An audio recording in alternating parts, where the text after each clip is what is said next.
The fourth one, thy kingdom come, thy will be done on earth as it is in heaven. Kingdom is the kingdom of heaven, which we know is not some far afield place, but it's in us and around us. I interpret this clause as direction to manifest more of God and what is good in our daily life, to establish the kingdom of God on earth, to live out my divine plan, knowing and doing God's will, no matter what the temporary or transient circumstances might look like, on earth as it is in heaven. Earth is metaphysically defined as, it's close, earth is defined as man in the metaphysical Bible dictionary, right? It's man. See, now, if you I'm going to be 40 pounds lighter. Hey! So to sum up clause number 4, what else could this mean but let heaven consciousness be manifested through man? 5, give us this day our daily bread.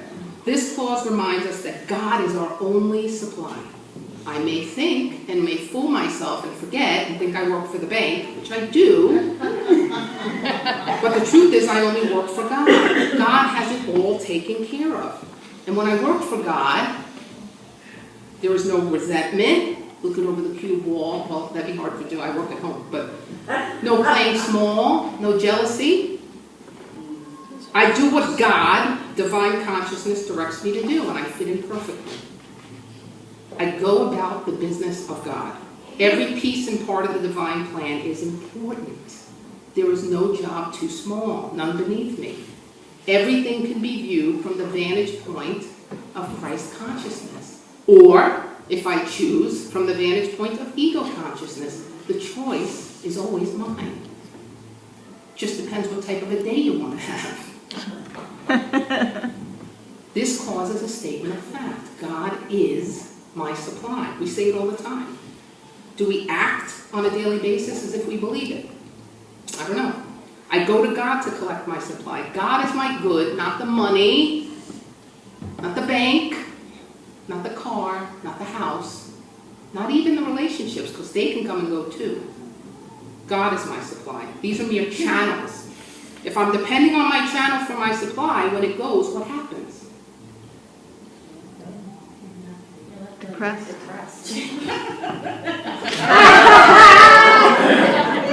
Notice the finger dexterity too. Yeah, you're left devastated. This reminds us that no matter what hardship comes into my life, my divine supply is inexhaustible. There is no fear, there's no lack, there might be a little music.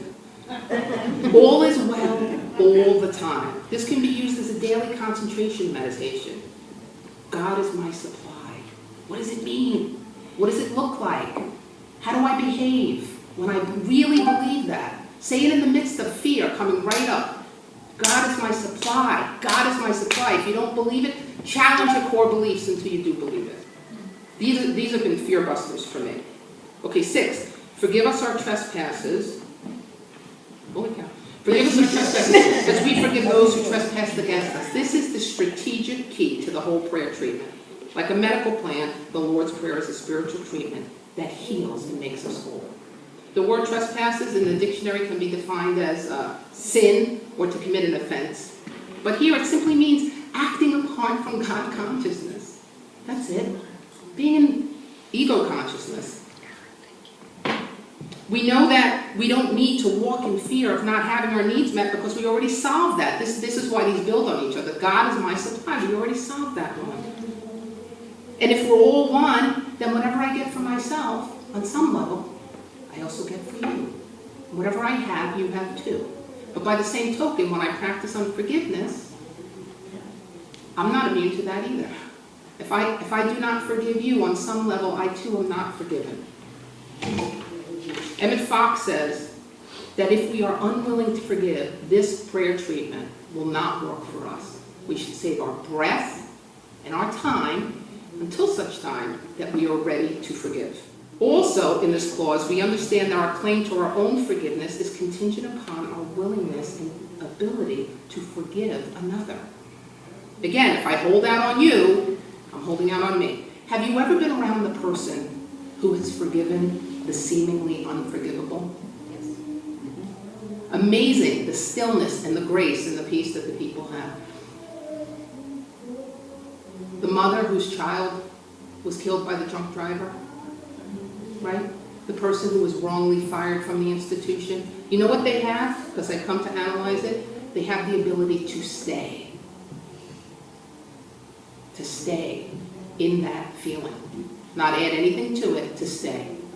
They understand. They've been through hell on earth and back, and they know that it will pass. They have the ability to stay and to sit with it. Quite amazing. So this clause is probably the most important part of the prayer, as it can set us free from any roadblock. Any kind you've got, this one will work. Forgiveness is the key. And the final clause, lead us not into temptation, but deliver us from evil. This clause gets us back on the beam when we fall off, as we all do from time to time. But as written here, it may be hard for some truth students to understand. Because, did you ever think about it? How is it that God, who is all good, is going to lead us into temptation? He's not about trickery, not about tests, or fooling us or trying to trip us up. He's not some gym coach. But in the Eastern Bible, in the Aramaic text, we find a line that reads quite differently. It reads like this: and do not let us enter into temptation, but deliver us from the perils of our own illusions. We read an Aramaic translation at URL every week because that's what we've chosen to do. We didn't want to go through the 5 translations. It's a little strange at first, but that makes more sense to me. Notice it doesn't even mention the word evil. No, this really speaks to our own illusions, or self-imposed, or ego-imposed blocks to the truth, capital T, of who and what we are and how to relate to life. The Lord's Prayer is a powerhouse of a metaphysical mind treatment that helps us live our best life, reminds us of who we are, who God is, and our relationship to each other. It provides us with the tools to clear the decks in our lives of resentments and other lower emotions. It frees us of our own ego and lets us live by way of God consciousness. It gives us strength, courage, and peace. It brings us comfort and perspective. But most of all, it helps us to grow ever closer to God and to achieve our own goals and to live out our divine mission. God bless you all. It's been a pleasure being here. Let's stand and let's